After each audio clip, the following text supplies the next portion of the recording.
احلى صينيه كنافه ممكن تعمليها، تحفه جدا. هي طبعا لسه سخنه بس احنا بنحاول نقطعها مع بعض عشان نشوف الطراوه والجمال بتاعها عامل ازاي. بصي كده، بصي نحطها بقى كده في الطبق نشوفها كده. بصي كده تحفه جدا، جميله قوي. طبعا هتبقى احلى من ايديكي. معاكي صفاء مجاهد من صفحه طبقنا. لو اول مره تشوفي القناه بتاعتي ادعميني بسبسكرايب، فعلي معايا القناه عشان يوصلك مني كل جديد، وشكرا جدا لمتابعتك. كيلو من الكنافه بصي محطوطه في الفريزر يعني متفرزه، وقطعناها فتافيت صغيره. بننزل عليها ب3 معالق كبار من السكر البودر ونقلبها كويس فيه. كوبايه من السمنه، حبذا تكون بلدي عشان الحلويات الشرقيه بتبقى حلوه قوي بالسمنه البلدي. بنلفها كده على الكنافه كلها وندعكها كلها ونغلفها بالسمنه بتاعتنا. الصينيه بتاعتنا او الصاج حسب ما انت عايزه تعملي بقى كده بالسمنه. ادينا دهنه كويسه، عندها دهنه كويسه زي ما انت شايفه كده. بمسك الكنافه بتاعتي ارشرشها كده، اعمل بطانه للصينيه بحيث ان ايه الكنافه ما تتحركش، يبقى ليها قعر.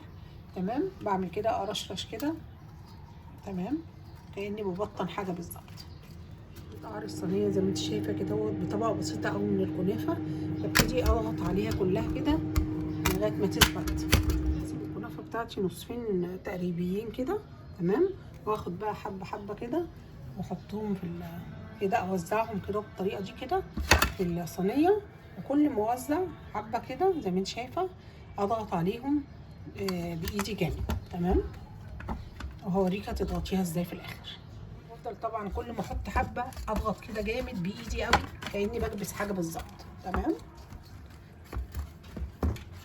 بس بالطريقه اللي انت شايفاها دي. طيب ده كده كفايه؟ لا مش كفايه، بنجيب صينيه قدها او اللي اصغر منها على طول ونعمل كده وندوس جامد قوي على الحروف لغايه ما تتكبس تماما. بس كويس قوي كده زي ما انت شايفه بالوصف ده، مفيش حته عاليه ولا حته واطيه، كلها مكبوسه تماما. هنمسك بقى حبه من الكنافه واحاول اعمل زي ما انت شايفه كده حيطه كده اهو، كده داير ما يدور الصينيه. الحيطه كده زي ما انت شايفه طبقه بسيطه قوي. قيمه 3 معالق كبار من النشا، حطهم كده اهو في بوله او في كوبايه مج كده زي ما انت شايفه، تمام. نحط عليهم اللبن نص كوبايه كده ونقلبه كويس لما يدوب. طبعا اللبن يكون ساقع. من اللبن نحط عليه معلقه من السكر كبيره، تمام. هي ممكن تعملها من غير سكر خالص لان الحشوه او المعلميه لازم تبقى فيها سكر، بس انا بحط معلقه تحلوينها كده بتبقى كويسه. بننزل ب3 معالق ونص نشا على، طبعا حكست نص كوبايه من اللبن، بدوبها على البارد واقلب كله وافضل احرك كده لغايه ما تتقل. ابتدت ما تتخن شويه زي ما انت شايفه كده، قربت تتخن معايا. بنزل بمكعب زبده او معلقه من القشطه. وطبعا اللبن لما بيكون بخيره بيبقى افضل، طبعا بيديكي طعم ويعزز الطعم ويبقى حلو جدا، تمام. طبعا بفضل اقلب باستمرار لغايه ما القوام يبقى تخين، وهوريهولك لما يتقل يبقى كريمي. في الوقت ده كده اهوت بعد ما تخنت كده بنزل بنقطتين من الفانيليا او ظرف من الفانيليا البودر، تمام. واقلب بقى انا معاكي في الخطوه دي لغايه ايه، طبعا القوام قرب يتقل خالص، وده طبعا المطلوب اهو. بفضل احرك عشان ميبقاش فيها اي تكتلات، وهوريكي القوام كده بعد ما تقلب بتقطع اهي، تمام. خلاص كده نبتدي ناخد كنافه بقى. طبعا احنا عاملين لها حيطه زي ما انت شايفه كده. بصي اهو، بصي الصينيه كده على حروفها كده حيطه، تمام. نبتدي بقى ايه ننزل بالحشوه المهلبيه كده اهو.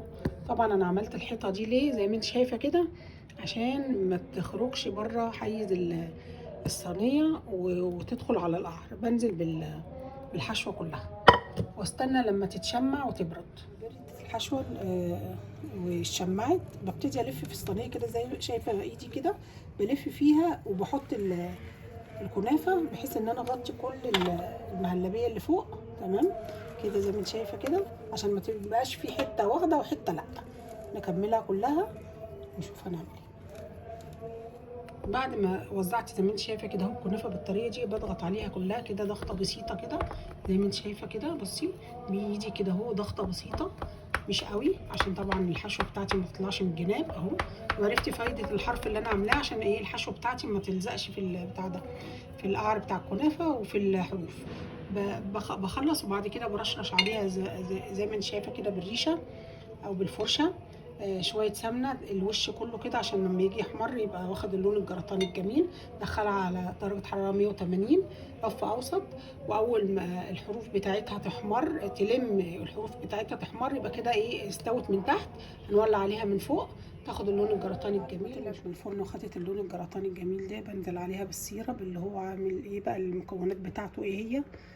كوبايتين من السكر مع كوبايه من الميه مع معلقه كبيره من عسل الجلوكوز، طبعا ده بيعززها ويخليها في حته تانية خالص. السيرب عامله له حلقه مخصوص لو حابه تشوفيها. وبسقي الصينيه زي ما انت شايفه كده لغايه ما تاخد العسل يبقى ايه؟ حاجه بسيطه كده من الجناب. تمام كده. لو شفتي لغايه هنا معاكي طبق مجاهد من صفحه طبق طبانه. لو اول مره تشوفي القناه بتاعتي ادعميني بسبسكرايب، فعلي معايا القناه عشان يوصلك مني كل جديد. وشكرا جدا لمتابعتك.